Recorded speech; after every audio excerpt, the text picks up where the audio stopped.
Well, developing this morning, federal investigators are now trying to determine who sent suspicious letters to California election offices. The suspicious envelopes were sent to county election offices in Sacramento and Los Angeles, but they were intercepted by the USPS, so they weren't delivered. Elections offices across the country appear to be targeted by this suspicious mail. This is an image obtained by KCRA3 of one of the letters received by an elections office in Pierce County, Washington. The FBI says some of the letters contained fentanyl or other substances. They were sent to election facilities in California, Georgia, Nevada, Oregon, and Washington. And this all comes as we approach primary elections in March, and we're less than a year out from the general election. So this morning we are welcoming and joined by Secretary of State, Dr. Shirley Weber. Dr. Weber, good morning. Thanks so much for being here. We appreciate it. Well, thank you for the invitation. Explain, first of all, these letters. What more can you tell us about them, and what ultimately should these elections workers be looking out for?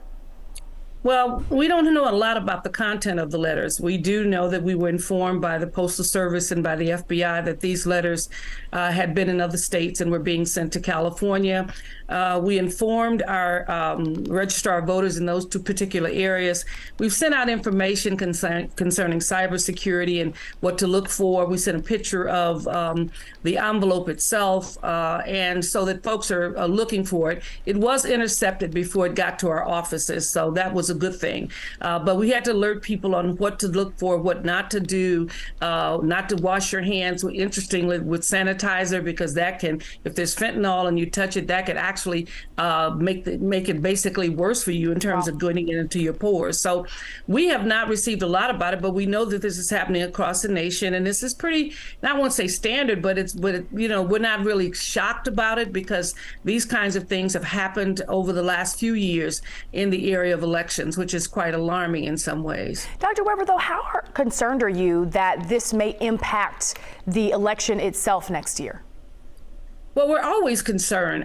We have been concerned about this for the last 4 or 5 years, particularly since the elections of 2020, when the election deniers stormed the Capitol, decided that the election was not fair, even though they didn't have any evidence of that, and the continuing conversation about election deniers with regards to the elections themselves. So we see this in California a little bit. We don't see it as much, but we see it across the nation, that people are still saying that 2020 was not a fair election. And despite all of the lawsuits, all of the information, all of the data, all of the law, even the cases that you see on television, the court cases, the prosecution, all of those things continue to say that that is not true, and yet people hold on to that. And so it is alarming, because obviously there's a core of folks who, despite all data and all information, continue to do that. So we are really concerned, because as we approach the 2024 election, people are still have this mindset, which is really bothering, because after so much effort and so much energy and so much time put into it, we still find people doing that. We have done some things.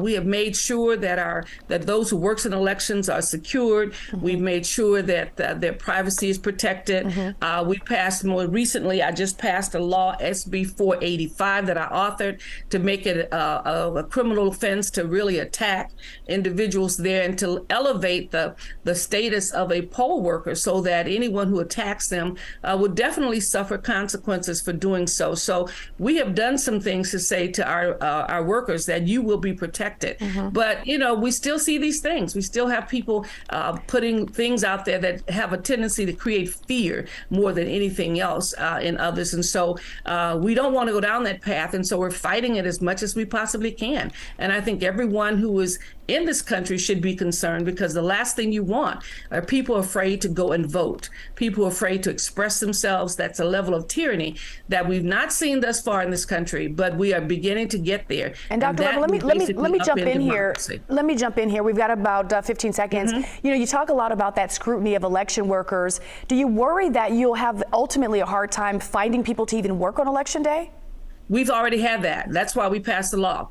We've already had we had some election workers who were registrar voters to actually resign, to decide not to work. We've had some folks deciding not to work the polls because they live in communities where people are talking about them because they are working the polls, and we know where you live, so forth and so on. And so because we've had that happen already, we have we put out this particular law, but we've also begun to recruit more and more workers. We're trying to include a younger population. We're working with our high schools. We're having high school students who are pre-registered to vote to learn how to work the polls. So we've been working very hard, and my office works with the local registrar voters in the different counties to make sure that they are adequately staffed. So we have had that already happen in the last 3 years, and we've been working hard, and we basically still have people working the polls, but we're constantly recruiting much more than we have in the past. Dr. Weber, we appreciate your time for sure. We're going to check back in with you because, as I mentioned, we are a few months out from the primary election, presidential election coming up later this year. So we are going to check back in maybe in another month or so on how things are going. Thanks so much. We appreciate it. Sounds good.